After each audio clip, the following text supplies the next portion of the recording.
وعليكم السلام ورحمة الله وبركاته.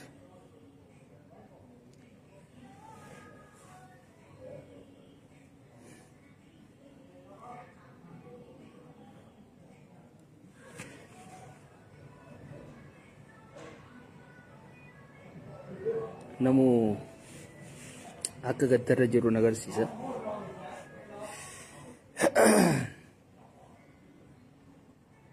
Hayyuudha dhabne, beekaadha dhabne, aalima dhabne,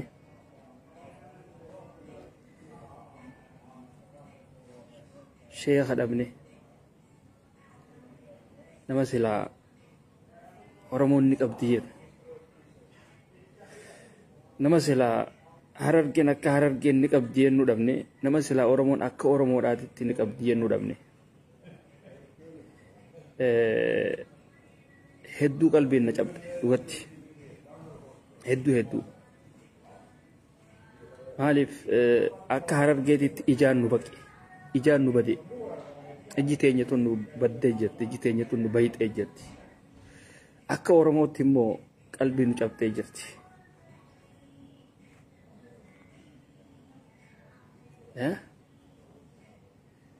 وعليكم السلام ورحمة الله وبركاته. دوتي خيستو نما عالمة ولا نما عالمة شيخ قدا كنا خني ويسي برسيستي وهي رابرتا وان هدود الرابرتا نمني ديفهم ولي قدو لي أسمان رام برتا خير اللي كديبته دلغتو أسمان برتا hamtuu nama yaadu dhabuullee asumaan wanni taate jechuudha. Waan adda addaa waan silaa namni waan ma'alayaanii hordofuuf kanaas miila jalaa fuutee harma silaa si baasu jala deemu asumaan baratta. Maaliif wanni yeroodhaa hooyin yeroodhaa tan salaata keetirraa si deebistu tan ibaadaa keetirraa si deebistu akka isiin bu'aan qabne gagartanii jirtan. Keessattuu hawaasa keenya hawaasa muslimaa taan nannaqu.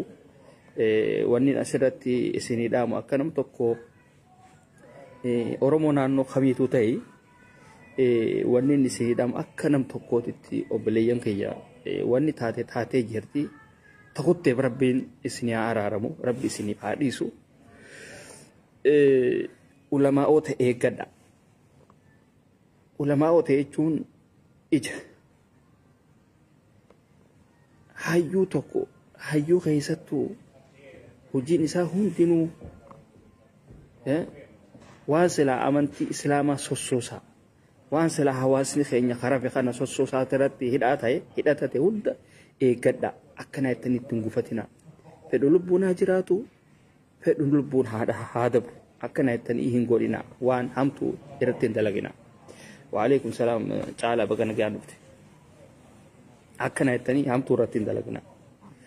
Keessattuu warroottan ati loqoda Jimmaa fi Harargeellee hin jiru warroottan loqoda keenya lameen san haasoytan isin nullee bikka hin buutaniisi ammoo isin rabbiin balaa teessan gaddaafaa teessan Oromoo naannoo bira hin geessin isinuma warroottan waan san godhe irratti haa dhaabbattu isinuma rabbiin sin agarsiisu isin warroottan waan san gootan ifi warroottan Hararge bikka buuna jechuudhaan TikTok keessaayis Oromoo Jimmaa arrabsitan ifi warra Jimma bikka buuna jechuudhaan Harargee arrabsitan isinuma arrabuma keessan san rabbiin haa goggoysu.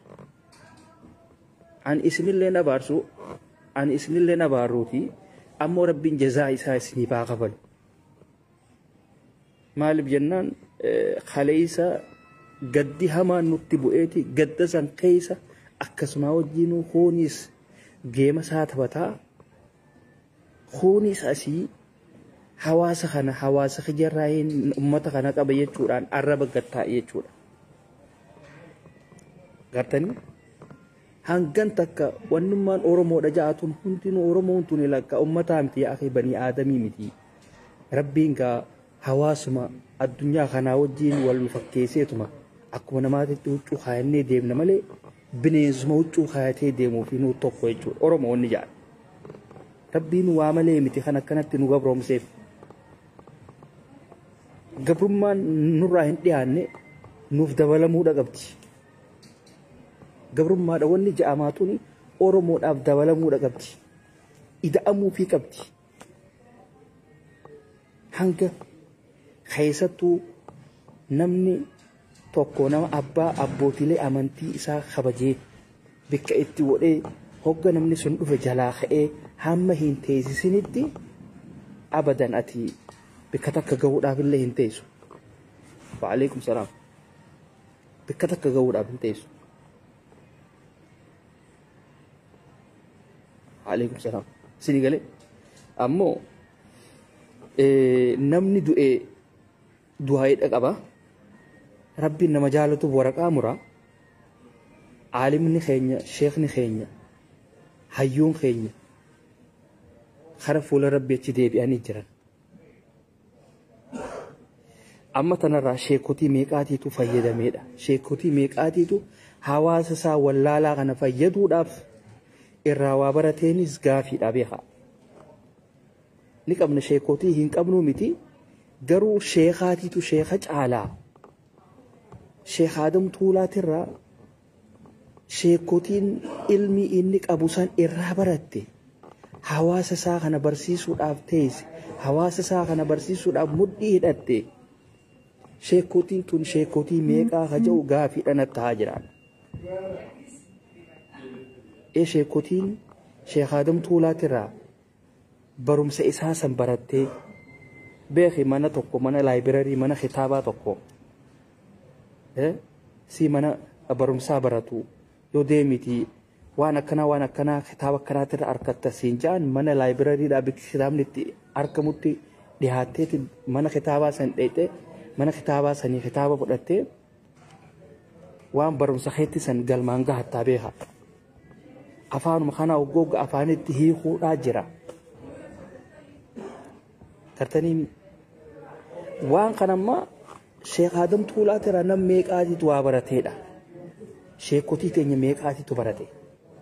Darasaan silaa'u sheekarraa baratti darasoota hin baanu. Sheekotii warra ifiin jedhu kanaan baana. Ulamaa'oota warra sheekotii kana. Waalaikum salaam. Sheekotiin tun meeqa isaaniitiitu Sheek Adam Tuulaatirraa baratee wanni ta'e. Gartanii?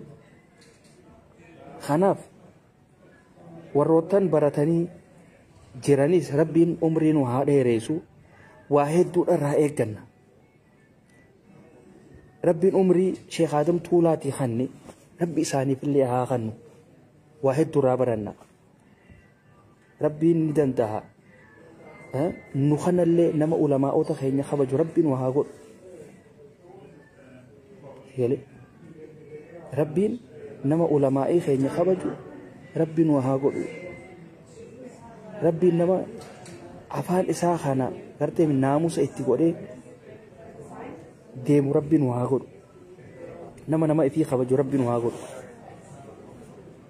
Garuu duuti sheeka keenya aalima keenya Adam Tuulaadhaa waa hedduu nu barsiiste. Waa hedduu nu barsiiste. Waa hedduu dhagarraasi. Gartanii waa hedduu garra. Obboleessa kiyya yookaan obboleettii xiyya. Keessattuu hawaasa keenya Harargeedha. Hawaasa keenya Harargee jaarraa abbaa gadaa sirba irratti ni dhin.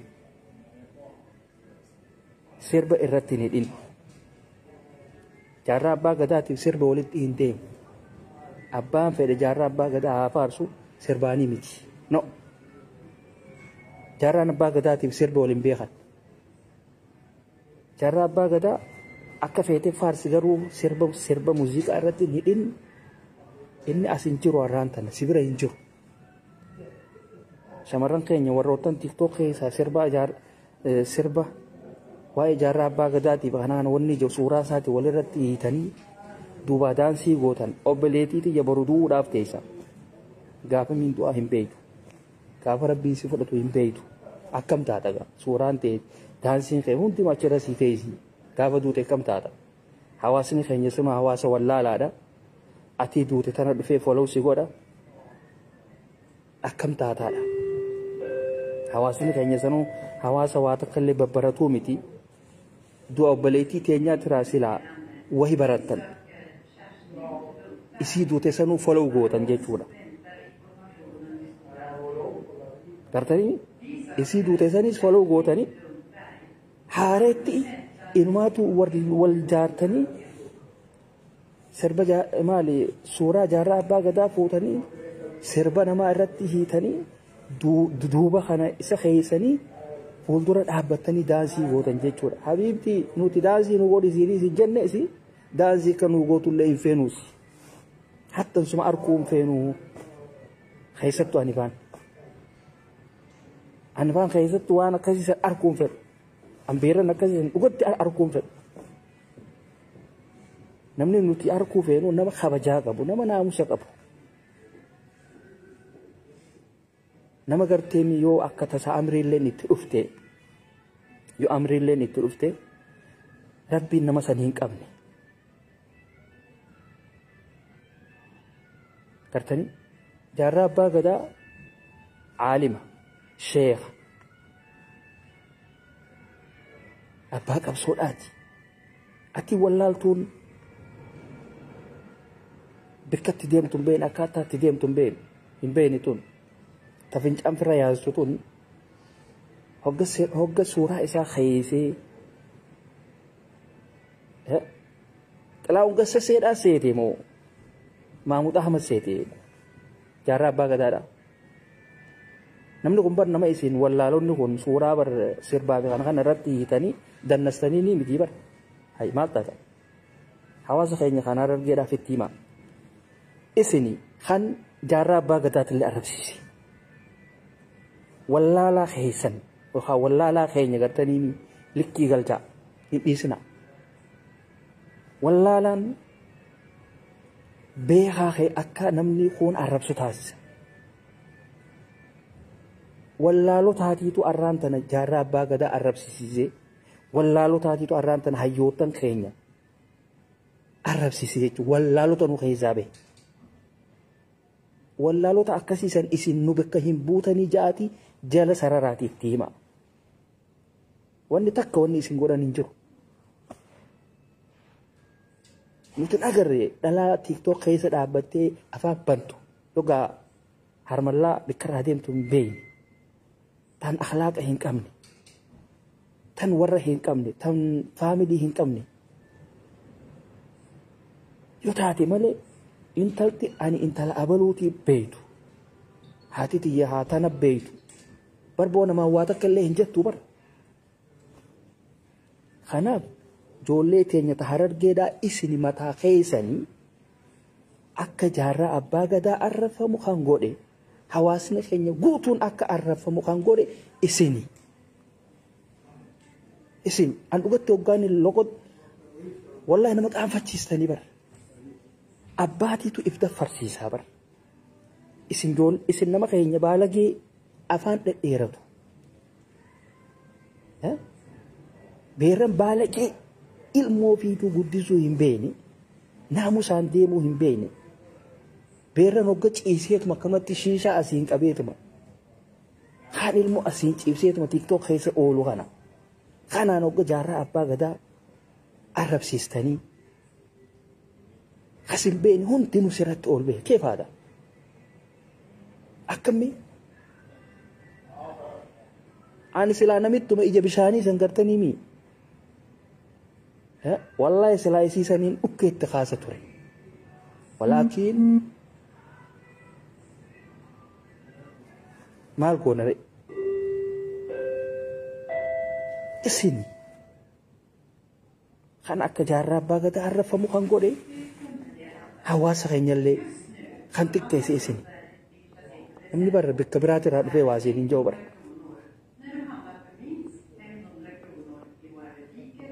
عرفني خناف يو اسم ناموسا في التقوطن أبادي تو ناموسا في التقوطن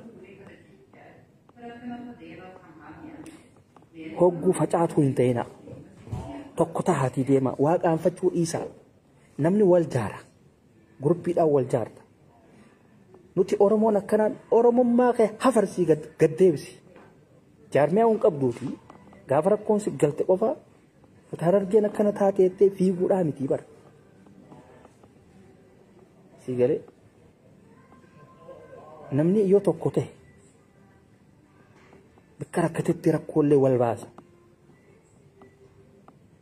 ati garuu namtitti fokkottu daa'ima asirra kaayattee ganta nama arrabsitu san fayyaadahii jettaniin fafokkotu akka isii saniitiitu ganda san keessa as bahee hayyoottan keenya arrabsee suuraan isaanii akka gubatu taasisee fafokkottuun nu keessaas as baatee suuraa hayyoottan ganda isaanii sanis gubuu eegalte jechuudha.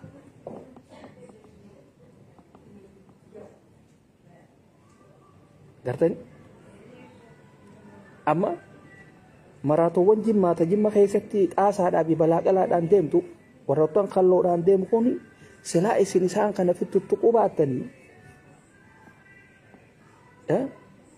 suuraan jaarraa abbaa gadaa hin gubamtu waa takka illeen wanni hin taatu isinis silaa maraattuu teessan san qabattaniituma mammaraatota keessan kana silaa hiitanii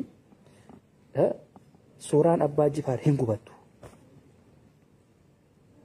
namu wal kabajee deeme jechuudha. Hundaafu takutte waliif ammoo ittiin deebiina nama qaanfachiistanii dhugatti nama qaanfachiistanii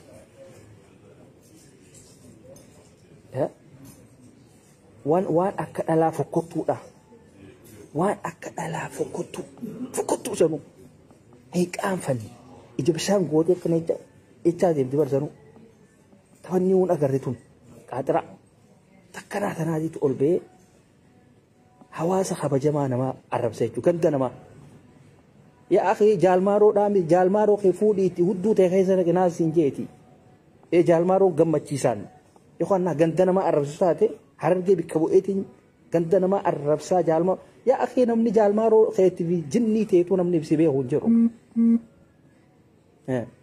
jaalmaaroo wanaa hin beeknu nuti Tigreedha yookaan Amaaraa hawaasa bikka bu'ee qabsaa'u jira. Namticha miidiyaa Oromootii irraa fagaatee miidiyaa Tigree keessa dhaabbatee nama yaada si'annu yeroo ati ilmoo ta'e daa'ima ta'e asirra keessee nuti hoo boodheette harargee bikka buutee wanni taatu hin jiru yaa akhi nuti isin beeknu siin jenna an akkas kan itti beeku an dhugoo jirtuun sitti ammoo hayyoottan keenya nurraa hin arrabsiisina ni barbaanna waan ta'eef ulamaa'onni keenya isini akkanaa kanaan hiyyaamamu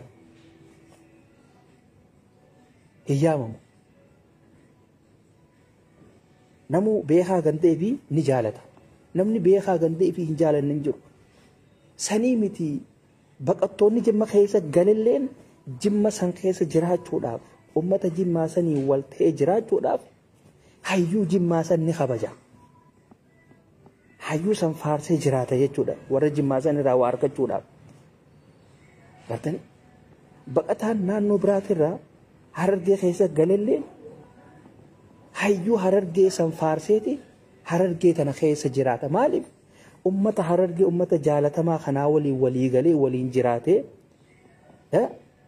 akkuma ummata keenya ka haramaayaa kana lafaa fi kana qotee fi intalallee taatu irraa fuudhu gartee intala miilli jalloodhaatii fi kana akkasii bara harargeen ture akkasii gooti yoo darasummaadhaaf isaan kana bira dhayite garteemi intala irraa deemuu diddee fi kana fuudhaniitti itti kannan jechuudha.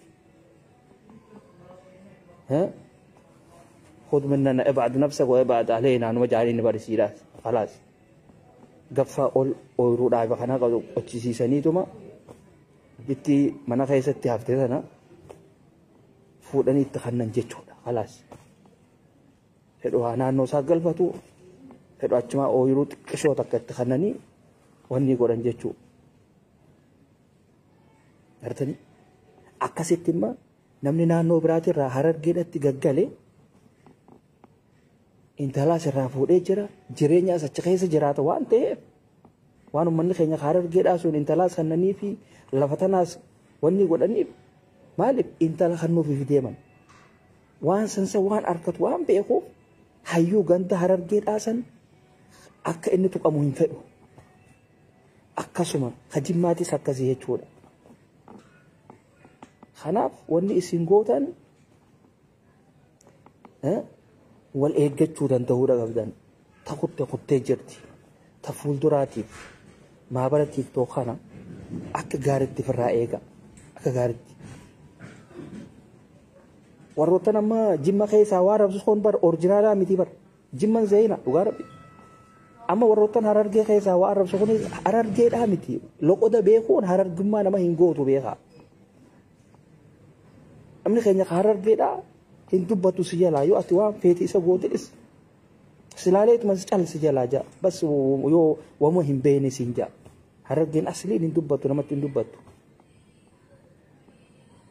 orjinaalli harargeedhaa si tuffatee si jalaa cal jaa kana aadaaf qaban akka harargeedhaatitti laalleetii yoo namni sun hin taane tuffannee dhiisnee tuffii jechuun bar ajjeestee jechuun nama sanii maaliif jecha isaa badaasanii maaliifin ani afaan kiyya kaniin deemaa fi dhadhaa ittiin nyaadhu kana maaliif waan biroo ittiin laaqadhaa jajoo arrabuma isaa kanaahu seef godhate jechuudha. Maaliif jechi afaan isaaniitti irraa bahu kanaatiitu waa hedduu fuudhee deema waan ta'eef. Kanaaf jarjaraan muka isaa bee hayyuu ganda biraa tuqu nu bikka hin bu'u matuma isaa san bikka bu'a waan ta'eef jarjaraan ganda biraatis hawaasa ganda saniin tuqu jireenya achi keessa jiraachuudhaaf waan isaan intala isaanii tan jimma yookaan tan heerumtee baate tan hiikamtee baa sanfaa fuudhaniiti itti kannan jechuudha. San fudhateetu usee ta'a. Isiisan bultii isiisanii san eeggachuudhaaf hawaasni naannoo biraa yoo amma dhufee jimmaa kanaan waa je'e isa kadura mudhii hidhatee itti gabboo jechuudha. Akkuma abdii geeraatii fi bineentiin teenya tan harargee tan loqota keenya kan harargeedhaa ta'e ija bishaanii sun gabbaanii ijaa turan jechuudha. Gartanii bar namni tokko boo namni ilmoo qabu bar hiqaanfataa bar. Dhugaa ni qaanfata. Maaliif ilmooti jatan afgaan as ciibsee as hawaasa tokko waa je'e laata ilmoon tuni boru maal barattiidha. Gartanii abdii geeraatis gaafa inni akkasitti ol bahee waan adda addaa dubbatu garteen yoo akka tasaa warri isaanii arge yookaan akka isa beeku arge yookaan akka tasaa odoo deemuu makiinaan faan dhooyte. Yookaan odoo nyaata nyaatuu hokkeen isaa sun qabamte khalaas kafii keessan dhaqqabu jechuudha. Wa alaikum salaam wa rahmatullah. Maaliif inninis hawaasuma keenya ka jimmaa kanaan gammachiisaadha. Maaliif yookaan jimmatti galeeti intala sii kanninaan garteemi yookaan ooyiruu qotaa fi ture yookaan intala jimmaa takka tan heeruma dhabdee yookaan badhalaan tun tan abaarsaatii jira bara. Amma hawaasni keenya kan jimmaatiif kan harargeedha ifi akkuma oromoodhaatittu dhalaaleedhaa jira dhalaalee abaarsaa jaanii jira tan oromoo naannoo biraatirraa dhufte gartanii oromoo naannoo biraatirraa dhuftee jira tan isaan kan keessa qubattu bifa adda addaatiin barumsaa fi kana kanaan yookaan lafa qotuudhaa fi kana kanaan warroottan akkanaa kanaan